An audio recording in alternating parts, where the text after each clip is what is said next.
نحمده ونصلي ونسلم على رسوله الكريم أما بعد فأعوذ بالله من الشيطان الرجيم بسم الله الرحمن الرحيم قال الله تبارك وتعالى في القرآن المجيد والفرقان الحميد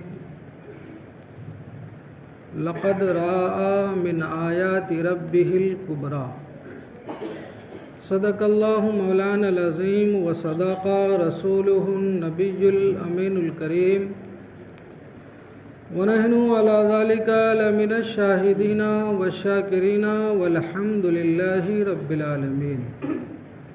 ایک دفعہ درود پاک پڑھیں، اللہم صلی علی سیدنا مولانا محمد وعلی آل سیدنا محمد بارک وسلم صلاۃ و سلام علیک یا رسول اللہ صلی اللہ تعالی علیہ وسلم۔ نبی اور آل نبی کی بارگاہ میں ایک دفعہ اور محبت سے پڑھیں، اللہم صلی علی سیدنا مولانا محمد وعلی آل محمد بارک وسلم صلاۃ و سلام علیک یا رسول اللہ صلی اللہ تعالی علیہ وسلم۔ معزز سامعین کرام، میں نے سورۃ النجم کی آیت نمبر 18 اسے تلاوت کرنے کا شرف حاصل کیا ہے۔ اللہ تبارک و تعالیٰ نے ارشاد فرمایا، لقد رأى من آیات ربہ الکبریٰ، بے شک اپنے رب کی بڑی نشانیاں دیکھیں۔ کس نے؟ حضور نبی کریم صلی اللہ تعالی علیہ وسلم نے۔ کب دیکھی؟ سفر معراج میں۔ معراج کے تعلق سے آپ نے کافی گفتگو سماعت فرمایا ہے۔ میں نے رات کو سورہ اسراء کی پہلی آیت کے پہلے لفظ پر ایک اچھی خاصی خوبصورت گفتگو کی ہے۔ اللہ توفیق دے تو اسے آپ جو ہے ضرور ایک دفعہ سماعت کیجئے گا۔ لفظ سبحان کے اوپر میں نے گفتگو کی ہے۔ معراج کے واقعات پر آپ نے بہت سی چیزیں سماعت کر رکھی ہے۔ معراج کی حکمت کیا رہی، اس آیت کریمہ کو پڑھنے کے بعد اندازہ ہو جاتا ہے کہ سفر معراج پر نبی کو بلانے کی حکمت کیا رہی۔ سفر معراج پر حبیب دو جہاں کو بلانے کی حکمت یہی رہی کہ اللہ تبارک و تعالی بہت سے عجائبات و غرائبات کے مشاہدات سے اپنے حبیب پاک صلی اللہ تعالی علیہ وسلم کو آشنا کرے۔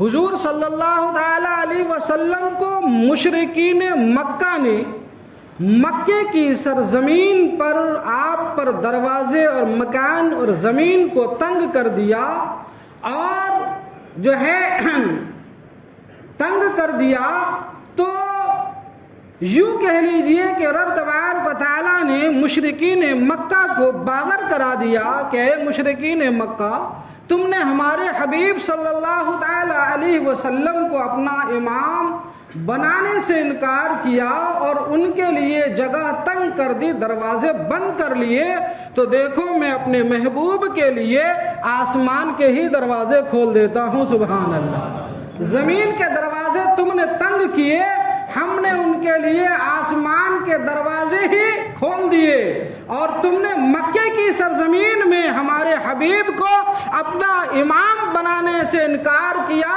تو مسجد اقصیٰ میں کم و بیش 1,24,000 انبیاء کا امام بنا ڈالا۔ سبحان اللہ۔ حکمتیں دیکھتے جائیے آپ۔ علامہ نے علمی روشنی پر جو نکات بیان کیے ہیں آپ کے سامنے میں وہ عرض کروں۔ حضور نبی کریم صلی اللہ تعالی علیہ وسلم کی معراج ہوئی، اسے آپ چند لفظوں میں سنے۔ آپ خود فرماتے ہیں حدیث معراج میں، ام ہانی اپنی چچے زاد ہمشیرہ یعنی چچیری بہن کے گھر آپ آرام فرما ہے، اچانک گھر کے چھت ٹوٹتی ہے اور حضرت جبرائیل نورانی قدسی فرشتوں کی بارات کے ساتھ تشریف لے آتے ہیں اور اپنے قدسی لبوں سے میرے نبی کے تلوے نازنین کو بوسہ دیتے ہیں. قدسی لبوں کی ٹھنڈک سے میرے مصطفیٰ کی آنکھیں کھلتی ہے. نبی سوتے ضرور ہیں, آنکھیں بند ہوتی ہے, لیکن دل جاگ رہا ہوتا ہے. حضور نے آنکھیں کھولی, اللہ اکبر. جب حضور نے آنکھیں کھولی تو حضرت جبرائیل نے آنے کا مقصد بیان فرمایا. حضور علیہ السلام کو اب قدسی صفات, مقدسات اور مقرب فرشتوں کی بارات میں لے کر خانہ کعبہ یعنی حتیم کعبہ میں لے گئے. وہاں جا کر حکم الہی سے شق صدر ہوا, یعنی آپ کے سینے مبارک کو چیرا گیا. پھر وہاں سے براق پیش کیے گئے, فرشتوں کی بارات کے ساتھ روانہ ہوئے. اب روانہ ہوئے, کدھر روانہ ہوئے؟ قرآن نے کہہ دیا مسجد حرام سے مسجد اقصی کی طرف روانہ ہوئے. اس کے درمیان میں رب تبارک و تعالی کئی عجائبات کا مشاہدہ اپنے حبیب کو کروا رہا ہے. دیکھیے حضور اس سفر میں 3 جگہ نماز ادا فرماتے ہیں. ایک جگہ مدینہ المنورہ میں, ایک جگہ طور سینا میں, ایک جگہ بیت لحم میں. یہ تینوں جگہ جبرائیل نے عرض کیا حضور یہاں دوگانہ پڑھ لیجئے. حضور نے ادا فرمایا. جبرائیل نے عرض کیا یا رسول اللہ یہ وہ مقدس جگہ ہے جہاں آپ مکے سے ہجرت کر کے یہیں پر قیام فرمانے والے ہیں. سبحان اللہ. صبح قیامت تک اپنے مزار اقدس میں آرام فرما ہوں گے. آگے بڑھے, طور سینا کے پاس نماز پڑھی. اس کی بھی حکمت بتایا جبرائیل نے. یا رسول اللہ یہاں اللہ تبارک تعالیٰ نے اپنے کلیم حضرت موسیٰ کو شرف ہم کلامی سے نوازا. سبحان اللہ. اور آگے نکلے تو حضرت بیت اللحم یعنی حضرت عیسیٰ علیہ السلام کے پیدا ہونے کی جگہ پر حضور نے دوگانہ پڑھی. اگر آپ اپنے ذہن میں زور لگائیں تو کیا اندازہ نہیں ہوتا ہے کہ رب تبارک تعالیٰ نے جب اپنے محبوب کا مقدس سیر شروع کروایا, سفر شروع کروایا, تو عجیب و غریب مناظر دکھائے بھی, اور جو مقدس مقامات تھے ان مقدس مقامات کا مشاہدہ کروانے کے ساتھ 2 رکعت نماز پڑھوا کر ہم غلاموں کو یہ نظریہ بھی دے دیا گیا کہ لوگوں جب بھی کسی بابرکت جگہ جاؤ تو وہاں جا کر رب کو دوگانہ پڑھ کر راضی کرنے کی کوشش کرو, کیونکہ وہ جگہ بارگاہ رب لم یزل میں مقبول ہوتی ہے, اور جو عبادت کرو گے وہ قبول کی جائے گی, اور جو دعا کرو گے وہ بھی مقبول ہو جائے گی. سبحان اللہ. ہم بھی مدینے کے سفر میں, مکے کے سفر میں جاتے ہیں تو مقدس مقامات کی زیارتیں کرتے ہیں. اب اور آگے چلیے, اور آگے چلیے. حضور علیہ السلام اسی طرح جب آپ بیت المقدس یعنی مسجد اقصی پہنچ گئے تو وہاں جا کر آپ نے انبیاء کی امامت فرمائی. امامت فرمانے کے بعد ایک کے بعد دیگرے مختلف انبیاء نے مختلف اللہ تبارک و تعالیٰ کی حمد و ثنا میں خطبے پڑھے. اس کے بعد پھر حضور علیہ السلام آسمان دنیا کی طرف روانہ ہوئے. تفصیل بہت ہے, مکمل میں آپ کو مختصر میں اپنے لفظوں میں بیان کر دوں. آپ آسمان دنیا کی طرف روانہ ہوئے. ایک آسمان سے دوسرا, دوسرا سے تیسرا, چوتھا, پانچواں, چھٹا, ساتواں, اور ہر آسمان میں مختلف مقامات پر مختلف انبیاء سے ملاقات بھی ہوئی, گفت و شنید بھی ہوئی. اس طرح حضور چلتے گئے, حضور عروج فرماتے گئے, حتیٰ کہ سدرۃ المنتہا پہنچ گئے. وہ سدرۃ المنتہا جہاں جنت الماوا ہے. کہ یہ نا سبحان اللہ. قرآن خود کہتا ہے اسی سورۃ النجم میں موجود ہے کہ سدرۃ المنتہا کے پاس ہی جنت الماوا ہے. سدرۃ المنتہا گئے تو جبرائیل نے عرض کیا یا رسول اللہ اب یہاں سے آگے پرواز کی اجازت ہمیں نہیں اور سکت بھی نہیں, اب اس کے آگے محبوب اور حبیب آپ ہی جائیں, آپ ہی جائیں. حضور روانہ ہونے لگے. آپ کو جنت کے مشاہدات کرائے گئے, جہنم کے مشاہدات کرائے گئے.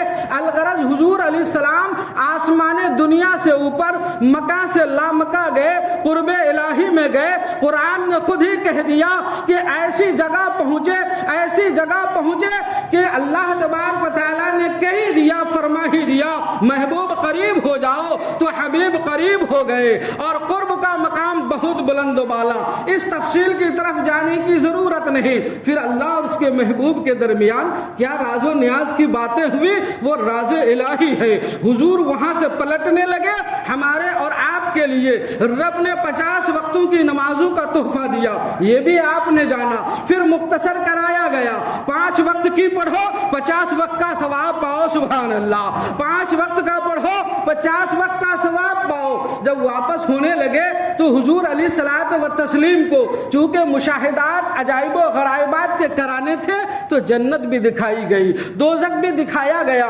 خود حضور فرماتے ہیں ایک وادی سے گزر ہوئی تو بڑی بھینی بھینی خوشبو آ رہی تھی، دھیمی دھیمی آوازیں آ رہی تھی۔ میں نے جبرائیل سے کہا جبرائیل یہ کون سی خوشبو ہے، یہ کون سی جگہ ہے جہاں سے دھیمی دھیمی آوازیں آ رہی ہے؟ جبرائیل نے عرض کیا یا رسول اللہ یہ وہ مقدس مقام ہے جسے جنت کہا جاتا ہے۔ آپ کی امت کے لوگ اور سارے نیک صالحین لوگ جو اللہ تبارک و تعالیٰ کو دنیا میں اپنے اعمال حسنہ سے راضی کریں گے، اس کے مقام و مرتبے کے مطابق رب تبارک و تعالیٰ نہ ختم ہونے والی نعمتوں سے انہیں سرفراز فرمائے گا۔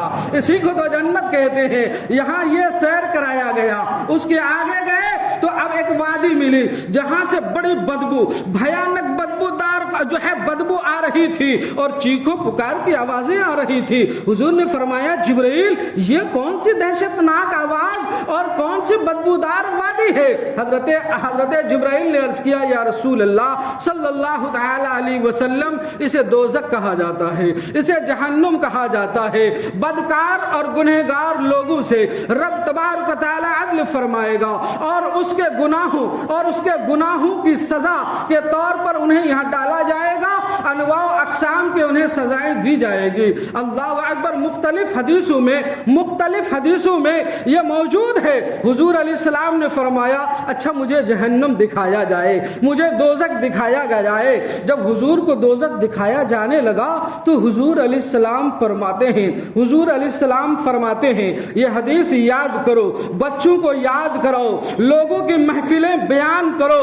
اللہ اکبر۔ حضور فرماتے ہیں جب جہنم کا دیدار مجھے کرایا گیا تو میں ایک ایسی مجلس اور ایسے لوگوں کے قریب سے گزرا کہ میں نے دیکھا ایک ہانڈی رکھی ہوئی ہے، اس ہانڈی میں پکا ہوا بڑا ہی اچھا گوشت اور اس سے اچھی خوشبو آ رہی ہے، بڑے اچھے پکے ہوئے گوشت کی ہانڈی پکی ہوئی رکھی ہوئی ہے، اور بازو میں قریب میں ایک ہانڈی رکھی ہے جس میں کچا گوشت ہے، سڑا ہوا گوشت ہے، اس سے بدبو اٹھ رہی ہے۔ کچھ لوگ وہاں موجود ہیں تو وہ پکی ہوئی ہانڈی کے پکے ہوئے گوشت کھانے کے بجائے اس کچی ہانڈی کے کچے اور سڑے ہوئے بدبودار گوشت کھا رہے ہیں۔ اللہ اکبر۔ میں نے دریافت کیا جبرائیل یہ کون لوگ ہیں؟ تو جبرائیل نے عرض کی یا رسول اللہ صلی اللہ تعالی علیہ وسلم آپ کی امت کے یہ وہ لوگ ہیں جن کے پاس پاکیزہ اور حلال بیویاں تھیں، لیکن اس کے باوجود اس نے اپنی حلال بیویوں کو چھوڑ کر باہر جو ہے فاحشہ و بدکار عورتوں کے ساتھ زناکاریوں میں مبتلا ہوتا تھا، یا وہ خواتین اور عورتیں جو ان کے لیے حلال نہ تھی ان کے ساتھ ان کے تعلقات بد تھے۔ یہ وہ لوگ ہیں اور یہ وہ خواتین ہیں جو اپنے حلال شوہر رکھنے کے باوجود بھی ناجائز اور جو ہے غیر محرم مردوں سے تعلقات رکھا کرتی تھی۔ اللہ اکبر۔ ایک ہوتا ہے میرے آقا علیہ السلام نے جو کچھ بھی پہنچایا ہمیں بتایا، وہ وحی الہی کے ذریعے بتایا، رب نے وحی کی نبی نے عطا فرمایا، اور یہ وہ حدیثیں ہیں جو صرف وحی الہی سے نہیں بلکہ ماتھے کی آنکھوں سے دیکھ کر میرے مصطفیٰ آ کر حال بتا رہے ہیں۔ اللہ اکبر۔ لہٰذا میرے مسلمان دوستو شریعت اسلامیہ کے قانون کو اگر دیکھو، شریعت مطہرہ کے اصول و ضوابط کو کھنگالو تو آپ کو اندازہ ہوگا کہ زنا ایک ایسا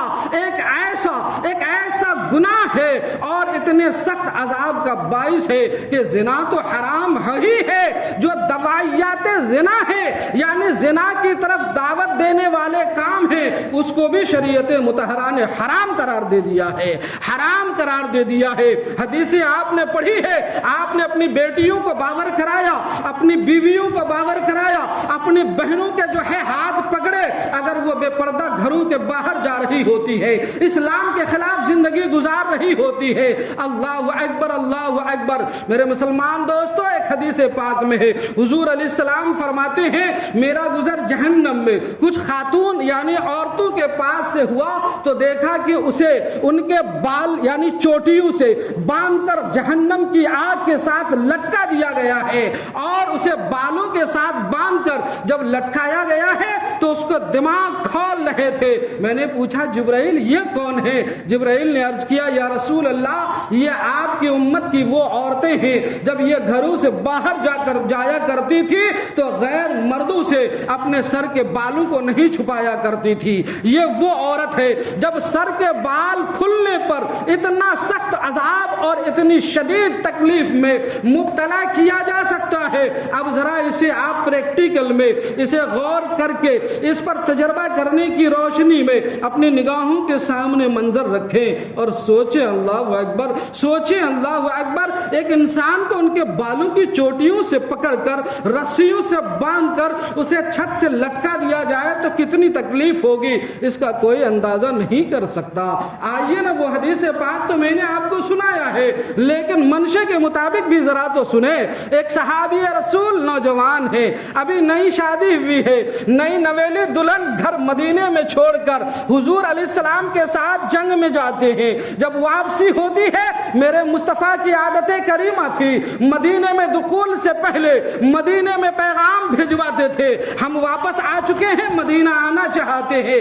ابھی صحابی رسول کی شادی نہیں ہوئی تھی، دلہن نہیں تھی، چند دنوں کی ملاقات تھی، دل میں اشتیاق تھا، ملنے کی محبت انگڑائیاں لے رہی تھی، بجائے مدینے کے باہر قیام کرنے کے چلے آئے مدینے میں۔ مدینے میں آئے تو سنیے ذرا، مدینے آئے اپنے گھر پر آئے تو دیکھا کہ ہماری دلہن دروازے پر کھڑی ہے، ہماری دلہن دروازے پر کھڑی ہے۔ غیرت صحابہ جو ہے غیرت صحابہ امنگ لیتا ہے اور غیرت صحابہ اوپر پڑتی ہے۔ آپ نے اپنے نیزے کو، اپنے بھالے کو مارنے والا جو ہوتا ہے، اپنا نیزہ آپ نے ہاتھ میں لیا اور اپنی بیوی کو مارنا ہی چاہا۔ دلہن نے ہاتھ جوڑ کر کہا میرے سرتاج ذرا میری وجہ تو سن لے کہ میں باہر کیوں کھڑی ہوں، پھر میری جان لے لینا، پہلے آپ جو ہے معاملات تو سمجھ لیں۔ آپ نے فرمایا جلدی بتاؤ، جلدی بتاؤ۔ دلہن نے کہا ذرا کمرے کے اندر دیکھیں۔ جب وہ صحابی اندر گئے تو دیکھا بستر پر ایک سانپ کنڈلی مار کر بند جو ہے بیٹھا ہوا ہے۔ صحابی کا غصہ تو تیز تھا ہی، آپ نے اپنے نیزے سے نشانہ لگایا اور جو ہے سانپ کو مار ڈالا۔ اس سانپ نے صحابی کو ڈس لیا اور جو ہے دوسری روایت میں دوسری بات بھی ہے۔ بہرحال ادھر سانپ مر جاتا ہے، ادھر صحابی رسول جو ہے ادھر ان کی بھی شہادت ہو جاتی ہے۔ میں کہنا یہ چاہتا ہوں مسلمانوں، اللہ اکبر، صحابی رسول کی غیرت تو دیکھیے، اگر ان کی بیوی دروازے پر کھڑی ہو جائے تو ان کی جان لینے پر اتر آئے۔ اور آج ہماری ماں بہنیں اور بیٹیاں اور ہماری بیویاں دھرنے سے بے پردہ اور جو ہے بغیر حجاب کے بازاروں کی زینتیں اور رونق بنی ہوئی پھرتی ہے، لیکن ہمارا ضمیر اتنا مردہ ہو چکا ہے، ہم اتنے ناکارہ ہو چکے ہیں اور ہماری جرأت اتنی دفن اور ختم ہو چکی ہے کہ ہم اپنی بیویوں کا ہاتھ تھام کر اسے ڈانٹ کر یہ کہنے کی ہمت نہیں رکھتے کہ بلا پردہ بازاروں میں نہیں جانا چاہیے، بلا پردہ باہر نہیں نکلنا چاہیے، بلا حجاب باہر نہیں نکلنا چاہیے، بلا پردہ کھلے ہوئے چہرے اور کھلے بالوں کے ساتھ اور ایسے باریک اور پتلا کپڑوں کے ساتھ جس سے جسم کے رنگ اور جسم کے جو ہے جسم کے کی حیاتیں ظاہر ہو رہی ہو، اس حلیے میں شادیوں میں نہیں جانا چاہیے۔ اگر مجھے معاف کریں اور آپ ناراض نہ ہوں تو میں تو یہاں تک کہوں، اور میں کہوں کیا یہ حقیقت حال ہے، مجھ سے زیادہ آپ جان رہے دیکھ رہے ہوتے ہیں اور مشاہدات ہے کہ آج اپنی بیویوں کو بے پردگی سے اور اپنی بیٹیوں کو بے پردگی سے روکنے کے بجائے ہماری بیٹیاں شادیوں کے موقع پر اسٹیجوں پر بے پردگی کا ایسا جو ہے بے پردگی کا جو ہے ننگا ناچ ہو رہا ہے. ہماری غیرت کی زبان کہاں گم ہو گئی ہے اور ہم سرد مہری میں پڑے ہوئے ہیں اور پھر ہم کہتے ہیں مولا آج ہمارے اوپر ظلم و ستم کے پہاڑ ڈھائے جا رہے ہیں. مولا تیرے غیب کی مدد اور نصرت کہاں ہے؟ تو ہماری مدد فرما. رب تبارک و تعالیٰ کی غیب سے مدد اور نصرت ہر وقت اپنے بندوں کے لیے ہوا کرتی ہے، لیکن اے بندو کاش تم اپنے کردار کے اور اپنے عمل کے گریبان کو بھی تو جھانکو کہ ہم کیا کر رہے ہوتے ہیں، ہمارے وہاں کیا ہو رہا ہوتا ہے. اگر عورت بیوی دروازے پر آ جائے تو غیرت صحابی دیکھو گردن لینے کے لیے تیار ہو جاتے ہیں. ہماری خواتین معاف کرنا اگر ہماری آواز گھروں تک بھی پہنچ رہی ہے تو میری ماں بہنیں آپ کے دامن مقدس کو تھام کر میں ادب سے یہ عرض کرنا چاہتا ہوں اگر آپ کے کام گھر کے پورے ہو جاتے ہیں تو آپ کا گھر سڑکوں پر ہے، آپ کا گھر راستے پر ہے، آپ کے گھر کے مردوں نے جوان مردی کے ساتھ گھر کے سامنے اوٹا بنوا دیا ہے اور ہماری ماں بہنیں غیر محرم مردوں کی نظروں سے سینکی جا رہی ہے اور وہ گھر کے باہر بیٹھے ہوئے جو ہے بے حجاب بے پردہ، نہ سر پر دوپٹے ہوتے ہیں اور نہ حجاب میں ہوتی ہے اور وہ گھر کے باہر اوٹے میں ٹھٹھے اور جو ہے ہنسی مذاق کر رہی ہوتی ہے اور باتوں میں لگی ہوئی ہوتی ہے. اللہ اکبر. شریعت کہتی ہے عورتوں کو ایسی خوشبو لگانا ناجائز و حرام ہے جو خوشبو اٹھے اور وہ راہوں سے گزر جائے تو اس کے جسم سے اٹھنے والی خوشبو اگر کسی مرد کی ناک تک پہنچے تو ادھر اس کی نظر نہ اٹھ جائے، ایسی خوشبو لگانا حرام ہے. پاؤں میں ایسی پازیب اور ایسا زیور پہننا ناجائز ہے جس کے چلتے وقت اس کے پازیب کی آواز آئے اور مردوں کی کانوں تک پہنچے اور مرد کی آوارہ نظریں اس کی طرف پہنچے اور پھر زنا کے دوائیات اور اسباب پیدا ہو جائے. اس سے بھی شریعت منع کر رہی ہے. لیکن آج ہم کہاں ہیں؟ ہم کہاں پہنچ گئے ہیں؟ میں بہت ادب سے، بہت محبت سے، بہت نرمی سے اللہ اور اس کے رسول کا پیغام آپ تک پہنچاتا ہوں. میرے بزرگوں، میرے دوستوں، میرے عزیزوں، آپ اپنی زندگی پر، اپنے گھر والوں کی زندگی پر نظر رکھیں اور جو ہے اپنی زندگی کو شریعت مطہرہ کی روشنی میں گزارنے کی کوشش کریں. اگر ہم اللہ تبارک و تعالیٰ کے احکام اور فرامین کے مطابق زندگی گزارنے کی کوشش کرتے ہیں اور روتے ہوئے رات کی تنہائیوں میں، رات کے گوشے میں صبح پھوٹنے سے پہلے اپنے ہاتھ بارگاہ رب لم یزل میں اٹھا کر اپنی بہتی ہوئی آنکھوں سے اپنے رب سے کچھ مانگیں تو میرے رب کی مدد اتر آتی ہے اور رب ہمارا مدد فرماتا ہوا نظر آتا ہے. لہٰذا اپنی زندگی کے اندر سدھار پیدا کرنے کی کوشش کریں. اللہ تبارک و تعالی ہمیں اور آپ کو بے پناہ روایات اور احادیث ہیں، وقت کم ہوتا ہے. اللہ تبارک و تعالی ہمیں اور آپ کو ان باتوں پر سننے اور کہنے سے زیادہ عمل کرنے کی توفیق رفیق عطا فرمائے.